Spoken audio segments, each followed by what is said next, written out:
వచ్చిన ఆరోపణల మీద ఎంక్వైరీ చేయించుకోవాల్సినటువంటి చీఫ్ సెక్రటరీ జవహర్ రెడ్డి ఆయన ఆరోపణలు చేసిన వ్యక్తుల మీద బ్లాక్మెయిల్ చేసే విధంగా మాట్లాడుతారు. ఒక రాజకీయ నాయకుడిలాగా, ఒక పొలిటీషియన్ లాగా మాట్లాడుతూ ఉన్నాడు, సవాలు చేస్తూ ఉన్నాడు, బెదిరిస్తూ ఉన్నాడు నిజాలు వెలికి తీసినటువంటి వ్యక్తుల్ని. నేను అడుగుతా ఉన్నా జవహర్ రెడ్డి గారిని, మీరు మీ మీద వచ్చినటువంటి 596 జీవో ఏ విధంగా మీరు ఆ జీవోని అడ్డుపెట్టి డి ఫామ్ పట్టాల్ని, ఫామ్ డి పట్టాల్ని కొట్టేస్తూ ఉన్నారో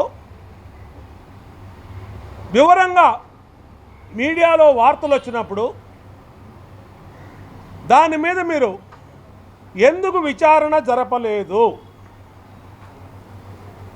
మేము అడుగుతా ఉన్నాం. ఎలక్షన్ కమిషన్ కూడా జవహర్ రెడ్డి ప్రవర్తన కానీ, ఎన్నికల సమయంలో ఆయన అధికార దుర్వినియోగం మీద కానీ అనేకసార్లు ఇప్పటికే కంప్లైంట్లు కూడా చేశాం తెలుగుదేశం పార్టీ నుంచి. కానీ ఈయన అధికార పార్టీకి ఒక తొత్తులాగా వ్యవహరిస్తూ,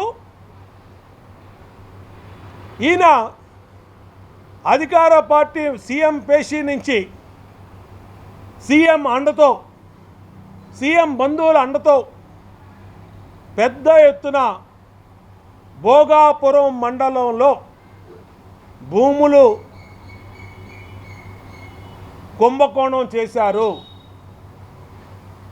దీని మీద ఈరోజు ఢిల్లీలో తెలుగుదేశం పార్టీ కేంద్ర ఎన్నికల సంఘానికి ఫిర్యాదు చేస్తున్నాము. ఆల్రెడీ స్టేట్ ఎలక్షన్ కమిషనర్ గారికి ఇప్పటికే పలు దఫాలుగా ఫిర్యాదు చేశాం. కానీ ఎటువంటి చర్యలు తీసుకోలేదు. మళ్ళా ఈరోజు కేంద్ర ఎన్నికల కమిషన్కి స్వయంగా కలిసి లెటరు ఫిర్యాదు చేస్తున్నాము.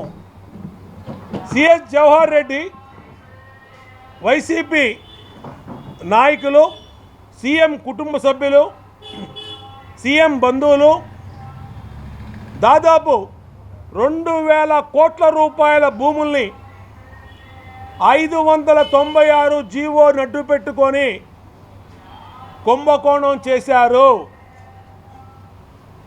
ఎన్నికల కోడ్ అమల్లోకి వచ్చినాక చీఫ్ సెక్రటరీ రహస్యంగా విశాఖ వెళ్ళవలసిన అవసరం ఏంటి? వీటన్నిటి మీద ఎంక్వైరీ జరగాలి. ఎన్నికల అనంతరం రాష్ట్రం మొత్తం వైసీపీ చేస్తున్నటువంటి రౌడీజానికి, అటు పల్నాడులో కానీ, తిరుపతిలో కానీ, తాడిపత్రి రాయలసీమలో కానీ ఏ విధంగా గొడవలు జరిగినాయో మీడియా కోడైకి వస్తూ ఉంటే, ఈయన భోగాపురం వెళ్ళి సొంత పనులు చక్కబెట్టుకోవడానికి భోగాపురం వెళ్ళి అక్కడ పేరుకి భోగాపురం ఎయిర్పోర్ట్ సందర్శించాడు కన్స్ట్రక్షన్ పని. ఎటువంటి సందర్భంలో మీరు ఏ పని చేస్తూ ఉన్నారు? అంటే 5 ఏళ్ళు మీకు భోగాపురం పనులు ప్రారంభించినటువంటి తెలుగుదేశం ప్రభుత్వంలో ప్రారంభించినటువంటి శంకుస్థాపన చేసి వర్క్ స్టార్ట్ చేసినట్టు భోగాపురం సందర్శించడానికి మీకు కుదరలా. కానీ చివరి వారం రోజుల్లో, 10 రోజుల్లో ఎన్నికల ఫలితాలు వస్తూ ఉన్నాయి. కౌంటింగ్లు జరుగుతూ ఉన్నాయి. రాష్ట్రం మొత్తం వైసీపీ రౌడీ మూకలు దౌర్జన్యాలు గొడవలు చేస్తూ ఉన్నారు. ఒకవైపు ఆరోగ్యశ్రీ ఎక్కడ అమలు కాక పేదల ప్రాణాలు పిట్టల్లాగా రాలిపోతూ ఉన్నాయి. రాష్ట్రంలో అనేక సమస్యలు ఉన్నటువంటి ఈ సందర్భంలో సిఎస్ జవహర్ రెడ్డిగా మాత్రం భూముల రిజిస్ట్రేషన్కి వెళ్ళాడు. మేము మొత్తం మీద విజయనగరం జిల్లాలో 2023 అక్టోబర్ నుంచి ఎప్పుడైతే 596 జీవో ఇచ్చారో ఆ జీవోని ఇచ్చిన తేదీ నుంచి ఇప్పటి వరకు రిజిస్ట్రేషన్ అయినటువంటి భూములు మొత్తం మీద సిట్టు విచారణ జరగాలి. వెంటనే జవహర్ రెడ్డిని ఆ పదవి నుంచి బాధ్యతల నుంచి తప్పించాలి. సిట్టు విచారణ విజిలెన్సు, ఏసీబీ, సిబిసిఐడి వీళ్ళందరినీ కలిపి ఒక సిట్ వేసి ఈ మొత్తం టోటల్ వ్యవహారం మీద ఎన్నికల కమిషను వెంటనే ఆదేశాలు ఇవ్వాలి. వెంటనే ఎన్నికల కమిషన్ జోక్యం చేసుకోవాలి. ఎన్నికల కమిషన్ పరిధిలో పనిచేయవలసినటువంటి ప్రభుత్వ అధికారులు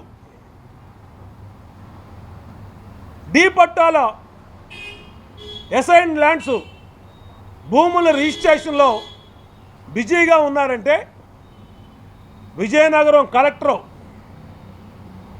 విశాఖపట్నం కలెక్టరు వీళ్ళందరినీ కూడా ఎంక్వైరీ చేయాలి. వెంటనే భోగాపురం విజయనగరం జిల్లా రిజిస్ట్రార్ ఆఫీసులో రికార్డ్స్ అన్నిటిని కూడా తక్షణమే సీజ్ చేయాలి. సీజ్ చేసి గత 5 నెలలుగా, 4 నెలలుగా, 2 నెలలుగా, నెల రోజులుగా, 15 రోజులుగా ఎన్ని డీ పట్టాలు రిజిస్ట్రేషన్ జరిగినాయి, ఎవరి పేరు మీద జరిగినాయి అనేది తక్షణమే ఈ కుంభకోణం మీద ఎన్నికల కమిషను ఆదేశాలు ఇవ్వాలి. అలాగే జవహర్ రెడ్డికి చిత్తశుద్ధి ఉంటే మేము డిమాండ్ చేస్తున్నటువంటి అంశం మీద వైట్ పేపర్ రిలీజ్ చేయండి. విజయనగరం జిల్లాలో 596 జీవోని అడ్డుపెట్టుకొని డీ పట్టాల రిజిస్ట్రేషను ఎవరు ఎన్ని ఎకరాలు జరిగినాయి, ఎన్ని ఎకరాలు ఈ 3-4 నెలల్లో జరిగినాయి, అది ఎవరి పేర్ల మీద జరిగినాయి, సమగ్రమైనటువంటి నివేదికని గంటలో తెచ్చుకోవచ్చు.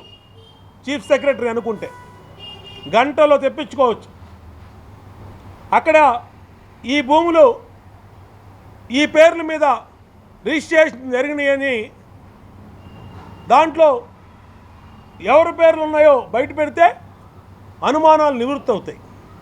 అది కాకుండా ఆరోపణ చేసిన వారి మీద కేసులు పెడతా, క్రిమినల్ కేసులు పెడతా, పరువు నష్టం దావా వేస్తా, లేదా ఇంకో విధంగా నేను అంతు చూస్తానని ఒక చీఫ్ సెక్రటరీ స్థాయి వ్యక్తి ఒక రాజకీయ నాయకుల్లాగా బెదిరింపు ధోరణి కరెక్ట్ కాదు. ఎన్నికల సంఘం దృష్టి పెట్టాలి. అందుకనే ఈరోజు ఢిల్లీలో స్వయంగా ఎలక్షన్ కమిషన్ ఆఫ్ ఇండియాని, ఎలక్షన్ కమిషనర్ గారిని కలిసి ఫిర్యాదు చేయబోతా ఉన్నాం. ఇతన్ని ఒక్క నిమిషం కూడా ఆ చీఫ్ సెక్రటరీ పదవిలో ఉంచకూడదు. అనేక అక్రమాలు ఈయన సిఎస్ అయినాక జరిగినాయి. ఆ అక్రమాలన్నిటిని సిట్టు ద్వారా ఎన్నికల కమిషనే సిట్టు వేసి ఆ సిట్లో సమగ్ర విచారణ చేసి రైతుల దగ్గర 30 ఏళ్ళు 40 ఏళ్ల కింద నుంచి వాళ్ళ తండ్రుల కాడి నుంచి డీ పట్టాలు, అసైన్ ల్యాండ్స్ ఏదైతే వాళ్ళకి తండ్రుల దగ్గర నుంచి సాగు చేయించుకుంటున్నారో